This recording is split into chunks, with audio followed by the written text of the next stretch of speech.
Recently Karachi के अंदर बड़ा ही अनफॉर्चुनेट इंसिडेंट हुआ था। छोटा सा इब्राहिम गटर में गिरकर जान भाग हो गया था, उस पर ढक्कन और लिड ना होने की वजह से। ये कराची में कोई पहला वाकया नहीं था। इस तरह के वाकयात आए दिन दहाइयों से होते आ रहे हैं। कुछ रिपोर्ट होते हैं और कुछ नहीं होते। पीपल्स पार्टी की 18 साल कराची में गवर्नमेंट पर क्वेश्चन रेज होते हैं कि आखिर क्यों पिछले 18 साल से कोई डेवलपमेंट होती हुई नजर नहीं आती। आलमगीर खान फिक्सिट के फाउंडर 2016 में एक ट्वीट करते हैं, उसमें लिखते हैं कि एक बच्ची मेन हॉल में गिरकर वफात पा गई है। कितने अफसोस की बात है कि आज 10 साल होने को हैं, ये मसला वहीं का वहीं है, कहीं भी हल होता नजर नहीं आता। कराची का म्यूनिसिपल कंप्लीट इंफ्रास्ट्रक्चर कोलैप्स कर चुका है।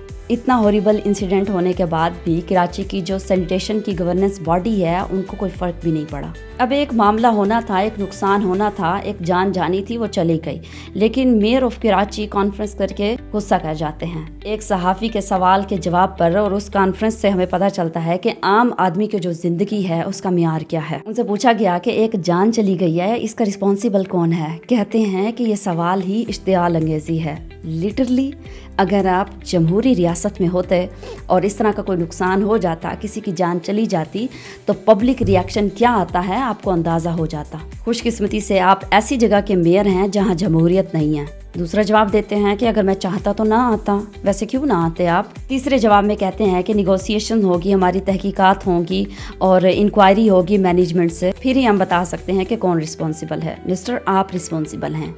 आपके नीचे जो काम कर रहे हैं लोग, वो क्यों काम नहीं कर रहे, ये आपकी रिस्पॉन्सिबिलिटी है। हम देखते हैं कि ह्यूमन एट कॉस्ट होता है, लेकिन हमारे यहाँ पर बदकिस्मती से इंसानी जानों का कॉम्प्रोमाइज़ बहुत ही आसानी से हो जाता है, और कोई ज़रा सा भी पब्लिक रिएक्शन देने की कोशिश करता है, ऊपर से आपका डंडा आ जाता है। ये वही कॉलोनियल निज़ाम है जिसमें डंडे के ज़ोर पर हुकूमत को चलाया जाता है और लोगों को कंट्रोल किया जाता है। 14 घंटे उनके वालिदैन जिस तकलीफ़ और कर्ब से गुजरे हैं हम उसका अंदाज़ा नहीं लगा सकते, हम उसको डिस्क्राइब नहीं कर सकते। पाकिस्तान के बजट का मैक्सिमम रेवेन्यू जनरेट करता है कराची, लेकिन आज तक उनको बुनियादी ज़रूरियात ज़िंदगी भी मुयस्सर नहीं है। पीपल्स पार्टी ममदानी के मेयर इलेक्ट होने के बाद बड़ा खुशी का इजहार कर रही थी, लेकिन हमने सीखना किसी से कुछ नहीं है। आपको अच्छे से पता है कि ममदानी पब्लिक फैसिलिटीज़ की बात करता है, हेल्थ केयर की बात करता है, महंगाई की बात करता है, यानी वो इंसानी बुनियादी ज़रूरियात की बात करता है, लेकिन आपने उससे कुछ नहीं सीखा। आपको तो ये पता है कि इलेक्ट होने के लिए जब वोट होते हैं, अक्सरियत को कैसे अकलियत में और अकलियत को कैसे अक्सरियत में चेंज करते हैं, और कैसे जबरी तरीके से मुसल्लत होकर लोगों पर हुक्मरानी करनी है। यहाँ अमीर के लिए पाकिस्तान और है और गरीब के लिए और है।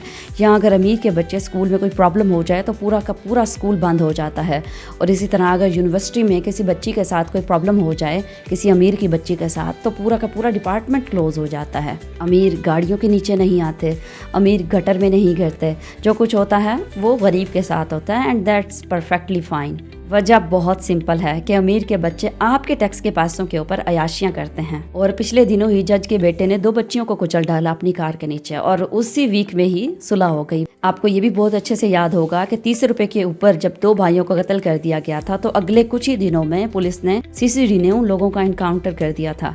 और यहाँ अमीरों के लिए कोई FIR नहीं होती, कोई नहीं पकड़ा जाता, किसी से पूछ नहीं होती। और हमें इस सब के खिलाफ खड़ा होना होगा, बात करनी होगी। सोल्यूशन क्या है इस मसले का। ये जो आपके डेवलपमेंट फंड होते हैं और सैनिटेशन के जो फंड आपको मिलते हैं, ये कहाँ जाते हैं। ऑब्वियसली ये सारा फंड करप्शन में ही जाता है। पिछले दिनों IMF ने हमें बताया कि 5.5 खरब की करप्शन हुई है पाकिस्तान में पब्लिक सेक्टर पर जो पैसा लगाने के लिए इनको फंड रिसीव होता है वो लगाया नहीं जाता, वो इनके अकाउंट्स को फिल करता है। इन्हीं अवाम के पैसों से फिर अयाशियाँ की जाती हैं। वो एक अलग बात है कि इनको फैसिलिटीज भी बहुत ज्यादा मिलती हैं। हुकूमत की तरफ से गवर्नमेंट सर्वेंट को जो भी सहूलियात और फैसिलिटीज मिलती हैं आप सोच नहीं सकते। सब कुछ फ्री चलता है, हेल्थ से लेकर बड़े से बड़ी चीज तक, यानी फैसिलिटीज वो सारी ज़रूरियात ज़िंदगी फ्री मिलती है इनको, और सैलरी भी दी जाती है, और साथ में ये लोग करप्शन भी कर लेते हैं। हमारे पाकिस्तान में एक कमिश्नर है, एक ऑफिसर है, उसकी गोल्फ क्लब की जो मेंबरशिप है 75 लाख इदारा पे करता है। दूसरी तरफ मेन हॉल प्रॉब्लम है, उसके खर्चात नहीं है इनके पास। 2023 की अर्बन रिसोर्सेज की जो रिपोर्ट है उसमें ये लिखा जाता है कि जो सिटिंग मेयर है यही कहते हैं, इनके हवाले से बताया जाता है कि अगर हम एक लिड एक ढक्कन बना بناتے ہیں